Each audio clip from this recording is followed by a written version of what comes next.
से हम एक मुद्दा महानगर पालिका और समाज कल्याण विभाग का उठा रहे हैं।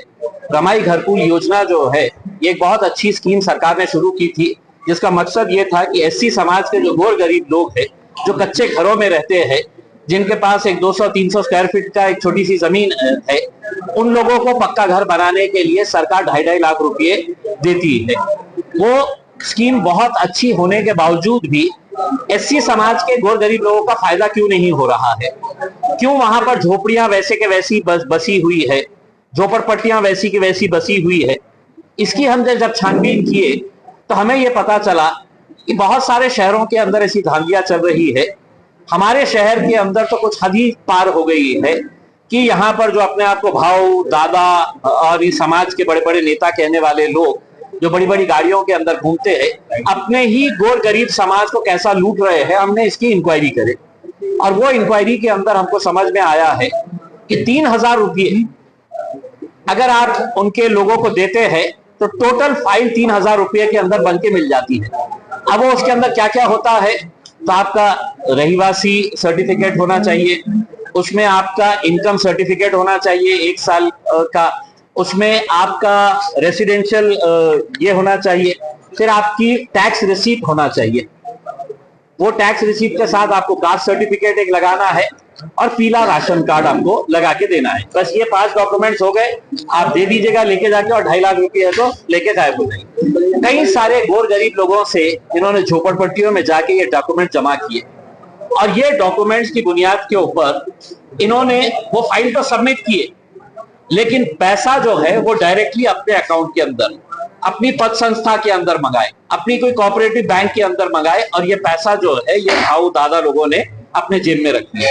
कई 100 करोड़ रुपए की हम बात कर रहे हैं। पिछले कई सालों से ये जो झोल चल रहा है। अब जब ये मामला हम देख रहे थे कि इतनी सारी शिकायतें मैंने किया था, मैंने चीफ मिनिस्टर देवेंद्र फडणवीस को किया था, मैंने सोशल वेलफेयर के मिनिस्टर, जो दुर्भाग्य से हमारे ही अपने मिनिस्टर है, यहाँ के पालक मंत्री है संजय सिरसाट, एससी समाज से ताल्लुक रखते हैं, और उनके नाक के नीचे ये धांधली चल रही हुई है।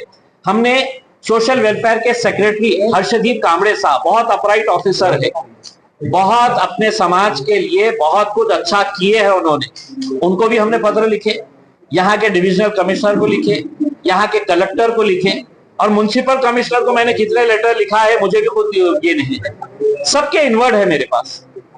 उसके बाद जब कुछ नहीं हो रहा था तो मैंने खुद ने एंटी करप्शन डिपार्टमेंट गया, एंटी करप्शन डिपार्टमेंट में जाके है तो मैंने है तो पूरा पुरावे दिया उनको, लेटर्स दिया उनको, समझाया कि कैसा ये स्कैम चलता है, कुछ नहीं हुआ। फिर हमने सोचा कि अब है तो हम कोर्ट में जाएंगे, क्योंकि महानगर पालिका अभी 23 करोड़ रुपए अभी रिलीज कर रही है। ये रिलीज होते ही 31 मार्च से पहले आपके अकाउंट के अंदर और 40 करोड़ रुपए आ जाएंगे रमाई घरकुल के नाम के ऊपर।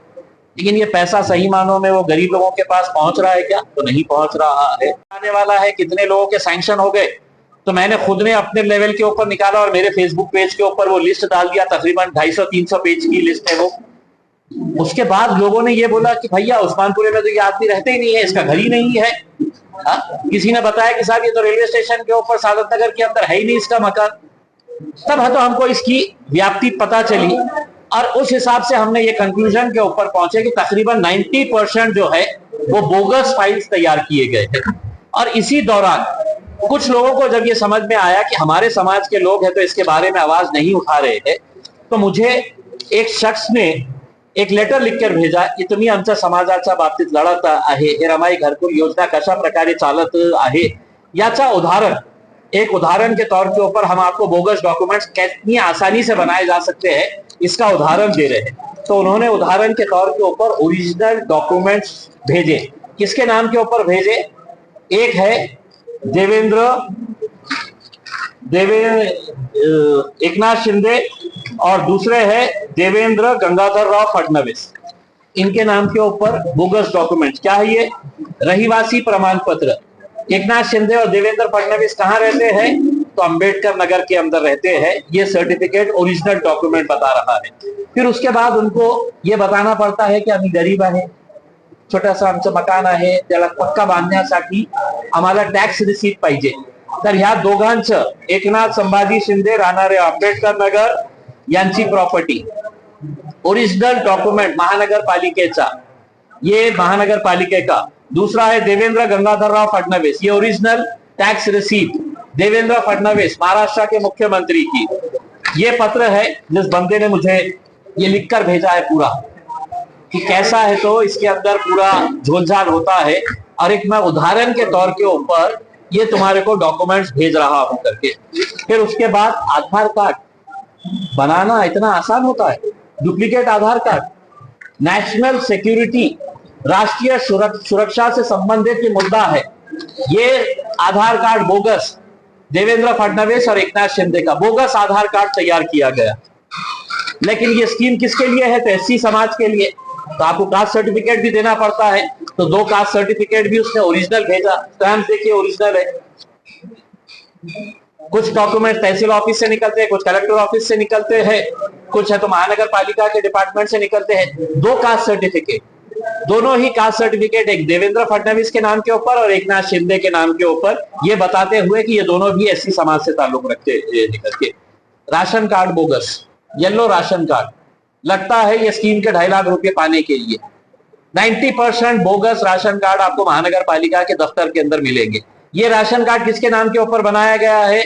जूम इन करके देखिए तो आपको पता चलेगा किसके नाम के ऊपर बनाया गया है। एकनाथ शिंदे और इनके परिवार के अंदर, इनकी इनकम अम्बेडकर नगर में रहते हैं, ये 90,000 रुपये इनकी सालाना इनकम है। ये सर्टिफिकेट भी है अपने पास। और इनके परिवार के अंदर कितने लोग हैं, पैसा सैंक्शन किया है समाज कल्याण विभाग और महानगर पालिका ने। अब 23 करोड़ रुपया रिलीज होने वाला, आयुक्त ने सुना है, साइन कर दिए है। एक अधिकारी है पिंगड़े मैडम बोल के, पिंपड़े या पिंगड़े मैडम बोल के है, जो अभी नई नई आई है, उसके ऊपर दबाव डाला जा रहा है। किसकी तरफ से डाला जा रहा है? कि जो भारतीय जनता पार्टी के मंत्री है अतुल सावे, उन्होंने आयुक्त को कहा कि ये पैसा जल्द रिलीज करो। संजय सिरसाट साहब ने कहा कि ये पैसा जल्दी रिलीज करो, उसके अंदर हम संभाल लेंगे करके। मुझे संभाल लेंगे क्या? अपने बड़े बड़े नेता जो उनके तलवे चाटने वाले हैं, उनको पैसा खाने दो। समाज गया चूल्हे में, तो इनके दबाव के अंदर ये सब किया गया। 23 करोड़ रुपए जैसे ही आज और कल के अंदर रिलीज होने वाले थे, तो समाज कल्याण 40 करोड़ रुपए और डालने वाला था। मैंने समाज कल्याण अधिकारी से पूछा, मैंने खुद ने फोन करके, आप भी जाके उनसे पूछ सकते हैं कि आपके पास 40 करोड़ रुपया है, आप क्यों नहीं डाल रहे हैं? तो उसने मुझसे कहा कि हमने महानगर पालिका को कहा है कि तुम ये पैसा बांट किसको रहे हैं, उसकी यादी हमारे को दो, हम वो शाहनिशा करेंगे और उसके बाद है तो हम देंगे। तो महानगर पालिका ने बोला कि नहीं, अभी हम यादी नहीं, तुम 40 करोड़ रुपए हमारे अकाउंट में डलवा दो। तो ये पूरे जो धांधली है, ये सब मिली भगत है, सबके पास पैसा जा रहा है। 23 करोड़ का हिसाब भी मुझे बताया गया है, लेकिन मेरे पास चूंकि पुरावा नहीं है, जो इसका करता धरता है वो सब 23 करोड़ में से कौन से नेता को कितना पैसा जाने वाला है, कौन से अधिकारी को कितना पैसा जाने वाला है, ये सब हिसाब किताब बताया गया है। मेरी उम्मीद ये है कि अब मुख्यमंत्री साहब, असेंबली का सेशन चल रहा है, उसमें इंक्वायरी की, और सादी इंक्वायरी ना करें, आपको स्पेशल इन्वेस्टिगेशन टीम तैयार करना पड़ेगा।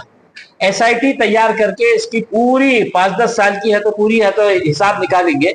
तो मेरे हिसाब से एससी समाज के भाऊ दादा जो है वो कुछ महीनों के बाद है तो आपको हरसूद जेल के अंदर मिलना चाहिए, क्योंकि अपने समाज के लोगों को साथ उन्होंने जो झोल किया है।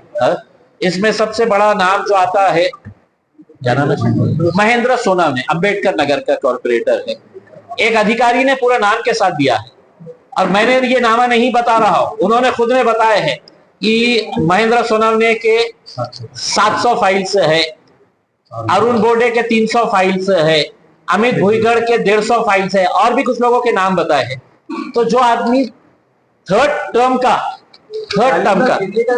जालिंदर शेंडके है, जितेंद्र कचरू सोनवने है, राहुल सोनवने है, रूपचंद वाघमारे है, ये सब बोगस फाइला बनाने वाले, ये सब बोगस फाइला बनाने के है तो इन्होंने इसके अंदर दिए है। तो हमारे तो घोटाला होता, कुछ नहीं बता सकते। मैं अभी आपको अगले 15 दिनों के अंदर 65 करोड़ रुपए का बता रहा हूं। 23 करोड़ रुपए अभी और 40 करोड़ रुपए की लिस्ट तैयार पड़ी भी है उनके पास। 40 करोड़ रुपए आते ही ये पूरा उसको गिफ्ट के जैसा है तो ये कर लेंगे। मैं आपसे चाह रहा हूं कि आप आयुक्त के पास जाइए और आयुक्त साहब से पूछिएगा कि साहब ये लिस्ट आपने वेबसाइट पे क्यों नहीं